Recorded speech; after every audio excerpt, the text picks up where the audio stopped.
Cal, and I'm trying to start my business, but I don't know where to go, and I've been trying to develop a million things, do market research, everything on my own, and I just needed some group. My name is Brooke Ferguson. I'm from Growing Places Consulting, and I help people grow their business.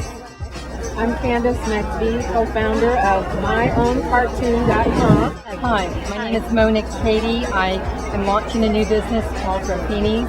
I create chocolate confections using all fresh natural ingredients. My name is Stephanie Johnson, and I'm a professional organizer, and my business is Organize and Thrive. Live, San Francisco. Today is September 21st, 2006. Mark this day down. It's the day many, many women will be inspired to launch.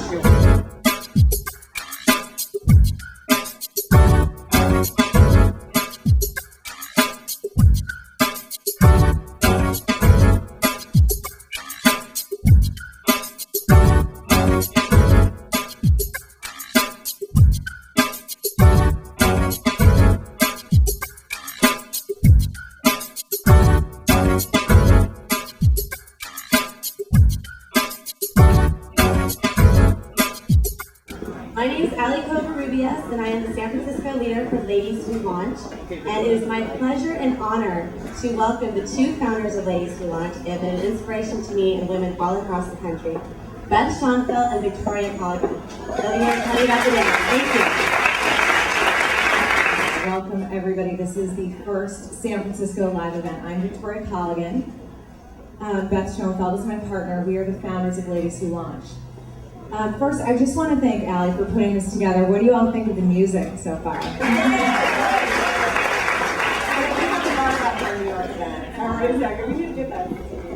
And the space we'll talk more about why we do our events in really interesting lifestyle spaces like this, because we are Ladies Who Launch. We want to have it all. We think about our lives and our businesses and our projects differently. We think about them differently from men. People always ask us, what is Ladies Who Launch? Basically, Ladies Who Launch provides the tools and resources to women launching anything and everything, whether it's your business, your creative project. And we really believe that when women launch, they're essentially tapping into their creative energy, they're tapping into their entrepreneurial energy, and they're happier. Women are happier when they're being creative. They're leading more fulfilled lives, and that's what we want. What we want to do is facilitate that for women. So how do we do it? We do it through multi-channel platforms. We do it online, and we do it in person. Nobody's done what we're doing, and that's really looking at women launching and how that they launch very differently than men. We're for every woman, because you could be launching anything and everything. And it can be a business, it can be a creative project. We have lots of artists and writers and filmmakers. We have, women who are here because they want to just meet cool, motivated women, and why not?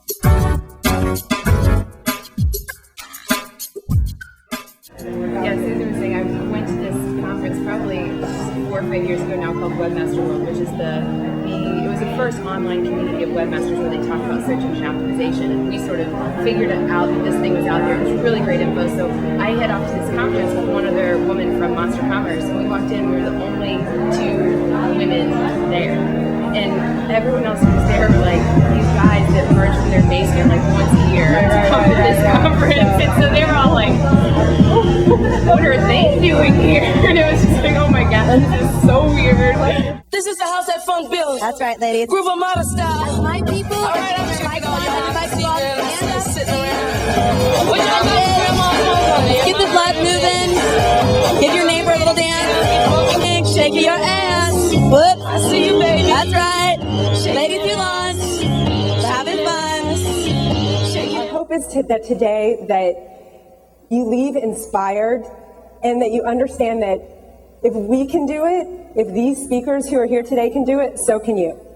Before, I didn't really tell people what I did. I was shy just because being a realtor, everyone kind of looks at you, everyone's a realtor and people really run away at networking events. So I never really, said what I did. It just would say my name, and it would probably be the 3rd or 4th time I would attend the same event where I'd wait till someone asked me what I did before just telling them what I did. So it's funny, but I used to call myself a secret agent. So, but now I've learned, I have a lot to offer. Most of my business is all referrals or repeat business, so I'm obviously doing the right thing. So now I'm not really afraid to tell everybody what I do. I know you guys have heard the expression, looking out for number one. Hey, I'm looking out for number one. And I just told Allie recently, hey, look in. What about looking in for number one? Because it's what's on the inside. And then when you get all that together, this is what the outside looks like. Yes, thank you. I really believe that if you do what you really, really love, then it's impossible not to succeed. When I launched the Huffington Post, there were a lot of naysayers, a lot of doubters. There always are when you are launching something. Even people who love you, they're going to tell you, do you really want to do that? You have You really put yourself out there. Yeah, you really have your books and your columns and your speaking. Why do you want to take a risk? A good launch story is not dependent on the launch succeeding. Because we learn from all the failures. We may launch something and it may not work. There are no guarantees. But then the next time we launch something, we will have developed our launching muscle. I really believe in this muscle idea that I developed in the book. I call it our fearlessness muscle. When you start working out, you don't have a lot of muscle. But every time you lift weights, every time you act fearlessly, every time you take a step or you speak out, even when you're afraid, you become a little more fearless. You build this muscle, so it's going to be easier the next time. I realized I didn't want to spend any more of my life doing things that I wasn't interested in and with people that I didn't love. So I dropped out of business school, which I didn't know. There are a few Asian people here. That was basically as shameful a thing as I could have done in my entire life. It would have been better if I were a drug addict and a teenage pregnant, it's just, I did the most egregious thing possible. My parents stopped taking me to potlucks and they were embarrassed beyond words. Somehow, without, taking out any big billboards or buying one TV ad, we ended up being the top grossing film on a per screen average our opening weekend in New York. I feel very blessed because I've all my life wanted to be an entrepreneur. And I grew up in a family where you didn't stop school until you were college educated. You had the pressure of being a successful, the son your father never had kind of person. And I was really very lucky because I endured the corporate world for 20 years. It was not where I was supposed to be. Those of you that know that feel that. But it was a means to the end, and I needed to do that too. I'm not by birth a wealthy person, very average person. Yet in that statement, I knew that all the things that I really observed and feeling very, very blessed in so many ways that things would change for me, and they did. It's a lot of self-exploration. You learn a lot about yourself that you didn't know you had. It's a great support group. I meet some incredible women, and it was the coolest thing I've done in the 2 years that I've been in San Francisco. So I incubated, and just things started snowballing from there.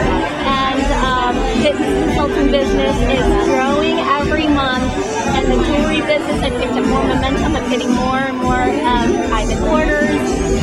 Two businesses. I'm working on 2 businesses, and it's great. And I just can't wait to my next incubator. I have more projects to incubate. In person, what we do is we bring women together. We connect them through our incubator programs, which we now have in 39 cities all over the world. We just launched in Cape Town, South Africa. We have incubators in Canada, in Toronto, and Vancouver. We're in talks to launch in Asia. It's really, really, really exciting what's happening with our incubator program, which is really Beth's genius. She created the incubator. How many people here have taken the incubator? So, how many people love the incubator? Isn't it just the coolest thing? I can say that because I didn't create it. Beth created it. But so that's our in-person program, and then we do these events in cities where we have incubators, and what we really try to do is bring women together to connect them, form strategic partnerships, buy and sell from each other, and we do it in a way that's fun. People come to the incubator with brand new ideas, but they also come to the incubator with very established businesses or just anything they want to move forward, and we're always, as women, wanting to move something forward. You always have something you want to move in your life. It's very fun. This is my first Ladies Who Launch event. I learned about it through an email, and I love it. I'm going to join the incubator, and I just know that this connection is really going to boost my business. that this is a fabulous event, and I'm enjoying meeting people. I love hearing Ariana Huffington speak.